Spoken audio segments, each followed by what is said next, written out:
A composite rod consists of a steel rod of length 25 centimetre and area 2a. चलिए इसको देख लेते हैं, बना लेते हैं, रुकिए.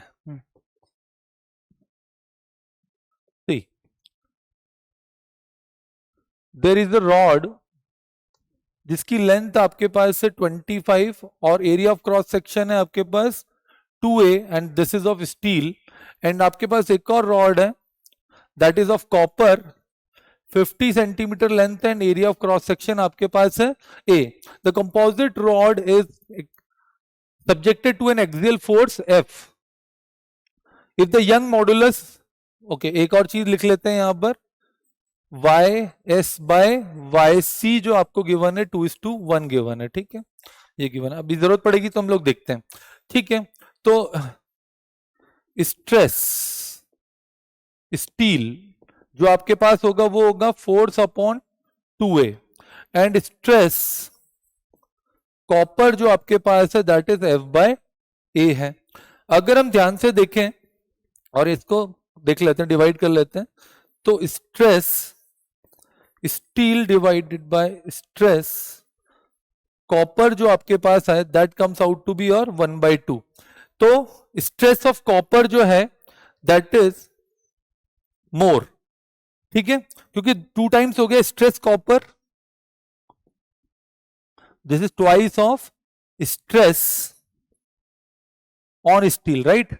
तो ये ज्यादा है स्टील से, तो एक बार तो हमारा ऑप्शन नंबर सी जो है वो करेक्ट हो जाता है, ऑप्शन नंबर सी भी करेक्ट हो जाता है. अब देखते हैं इसके आगे की बात क्या कहना चाह रहे हैं ये, कि अगर ये चीज हमारे पास है तो एक्सटेंशंस के बारे में, the extension produce in the copper rod will be more, और ये सब चीजें हैं. ठीक है, तो इसको हम लोग सॉल्व करने के लिए क्या करते हैं, हम लोग स्ट्रेन की टर्म्स में बात करते हैं. ठीक है,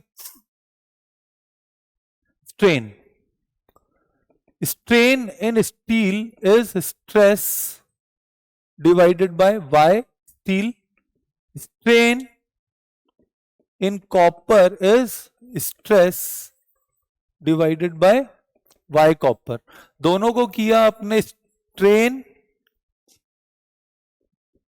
steel to strain copper is nothing but stress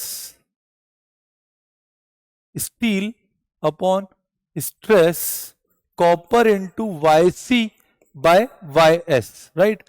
और इसको अब हम लोग वो उस टर्म्स में लिखेंगे तो F by 2a divided by F by A into simple YC by YS that comes out to be और 1/2 इंटू, ये कैंसिल हो गया देख सकते हैं आप लोग, 1/2 और YC बाय YS ये कितना हो जाएगा 1/4, right.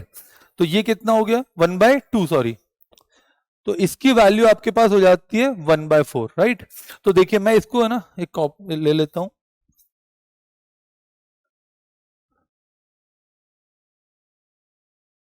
Strain steel to strain copper जो आपके पास आया that comes out to be और 4.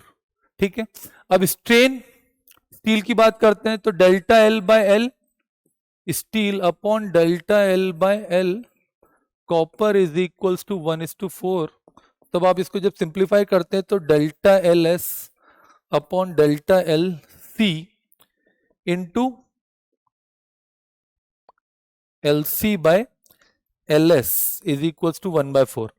और ये हमको देखना है LS बाय डेल्टा LC.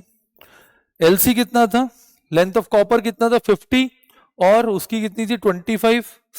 तो 50 and this is your 25 and this is your 1/4. So delta LS to delta LC is nothing but 1/8. ठीक है, अब देखिए क्या बोलना चाह रहा है ये, तो the extension produce in copper rod will be more, right. क्योंकि डेल्टा LC कितना हो गया, delta 8 times that of delta LS, right. इसलिए हम लोग ये भी बात कह सकते हैं कि वो जो एक्सटेंशन होगा कॉपर रॉड के अंदर वो ज्यादा होगा. मैग्नीट्यूड भी पूछता तो भी हम बता सकते थे, और वो कितना हो जाएगा, इसलिए ऑप्शन ए भी है करेक्ट हो जाता है. ठीक है,